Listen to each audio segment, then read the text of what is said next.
of just the worst, man. And it was like that for me in Florida, because I started out living with a lady in Coconut Grove, which wow, is the black section of Florida, which is right one stoplight from what's known as Coral Gables, where there's opulence and money unbelief. And you know what you could do, man, is you could ride through one stoplight and there would be yachts parked in these restaurants and high-rise. And this is in Baltimore? This is in Miami. Miami, okay. Coral Gables is like a neighborhood with a Miracle Mile. It's like Beverly Hills is. Wow.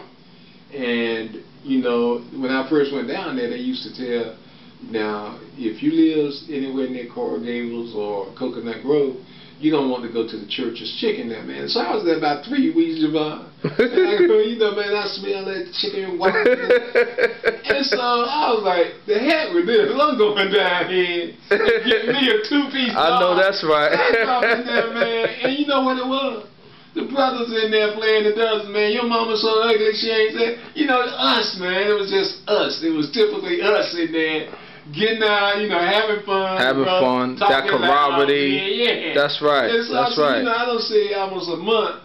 Got them folks telling me I can't go to the churches down the street and all that. Wow. It's just the brothers there getting together, man, having a good time. But I went down there. I said, okay, I ain't listening to that no more. They try to tell you what part, what neighborhoods to stay out of. And I said, okay, it must be black people in that neighborhood. Yeah, yeah. So, you know. But yeah, you go through one stoplight, man, and you look up and you go like, my God, America can't go on like this. No, absolutely. And that's what we see with riots and stuff. How long am I going to go to the barbershop and the brothers in there, you know, shooting the breeze, and they can look out the barbershop at the next light and see yachts and Rolls Royces rolling? That's right. How long they going to stay? So the reason they were saying that you can't go in there, because the people will get lost sometimes and go through that light. Wow. And when they do, the brothers reach in the car and take their stuff. Wow. And hijack them and do everything else, man. But them brothers ain't going to sit there like Tupac said. How long you going to be in the hotel and looking at them, see them folks eating all that food for you? You know, you knock on the door, ask, can I have some? And they say no. So about the third time, you gonna kick the door in and go take what you want, man. No, I'm a Pac fan. Hell, boy. I know that's right. Pac was intelligent, man. Pac was intelligent. He was very intelligent, man. You know, I think he could have did some. Yeah, he died too young. Yes, absolutely. He was very intelligent. Yeah. How you feel about President Obama starting to look at this issue with the criminal justice reform? I think it's overdue. I was surprised that that the first black president, a.k.a. Bill Clinton, admitted that he was responsible for a lot of this stuff with his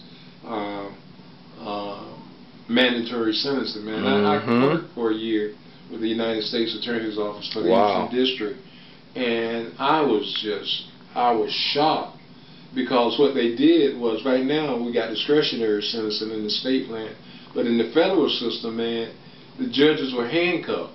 If you were caught with so much cocaine or so much marijuana, the sentence was mandatory. They had to give you 5 years if you had a certain amount of drugs, which was crazy, man. That's why the system, with all that mandatory sentencing, that's why the number of people that were going to jail for nonviolent drug offenses rose exponentially. I mean, you know, tripled what it was. And Bill Clinton was responsible for that mandatory sentencing thing.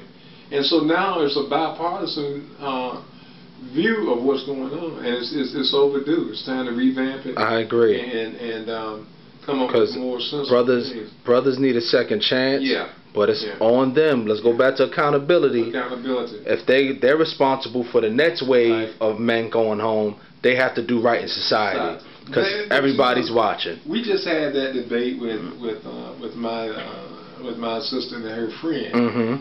And they were like, you know, they're good Christian ladies, and they're very, you know, that mess ain't right, and you ought not have it in your car when you're riding around. So I don't care. I said, well, so you're saying you so don't they just saying no second chances. They just burn them at the stake, huh? A policeman lives right next door to a highway patrolman around the corner. And I work with law enforcement people.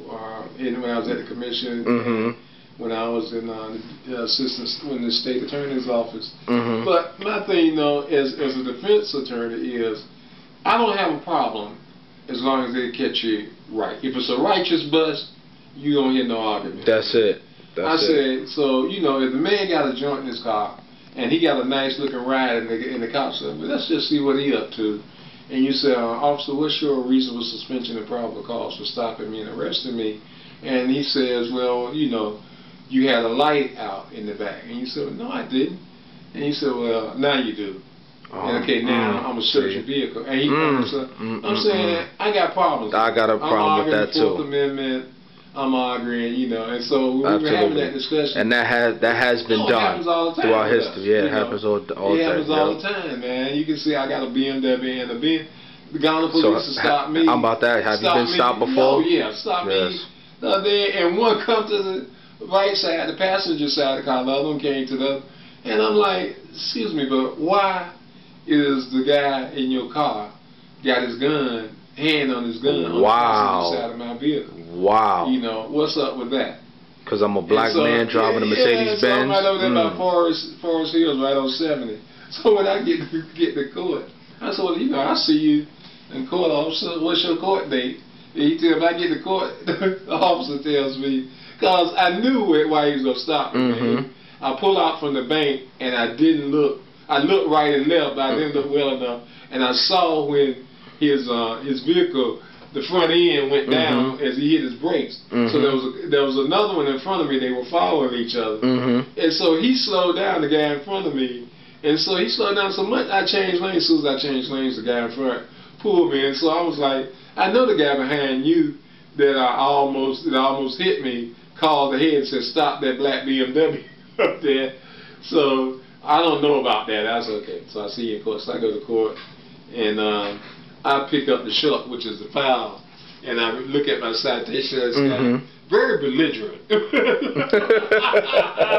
the point of arrogance. Oh, come on. I was like, man. Come on. I was like, come on. I said, it's not going to do me any good to talk to you about dismissal. I said, I don't think so, Mr. Hyde. I just thought I'd ask.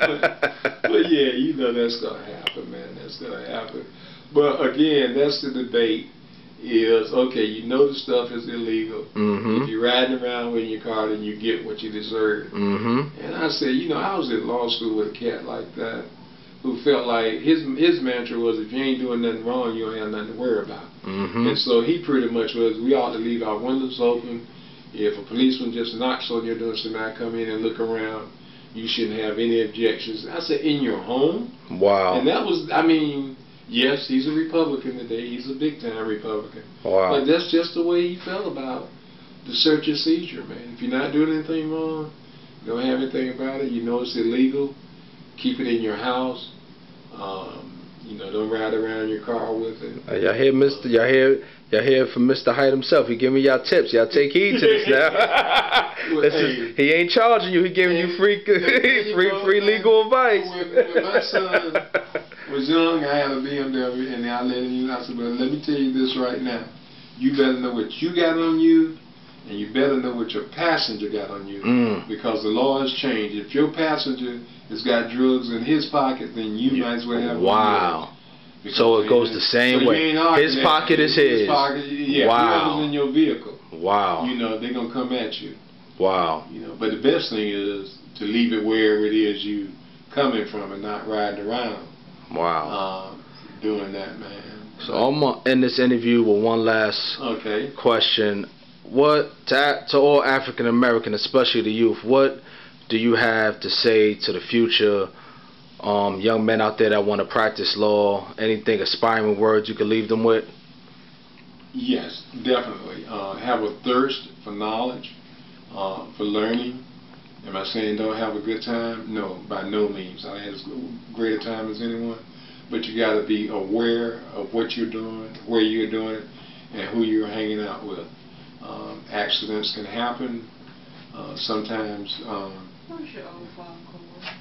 in the bedroom, right there by the thing.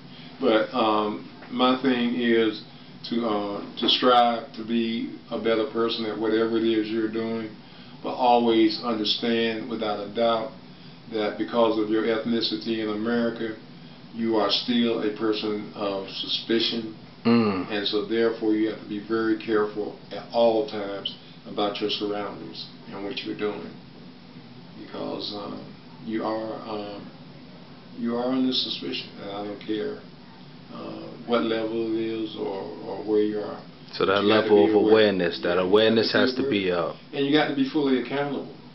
Absolutely. For what it is you're doing at all times. And don't expect somebody owes you something, because they don't. They don't. And that's old school. That's right. That's old school.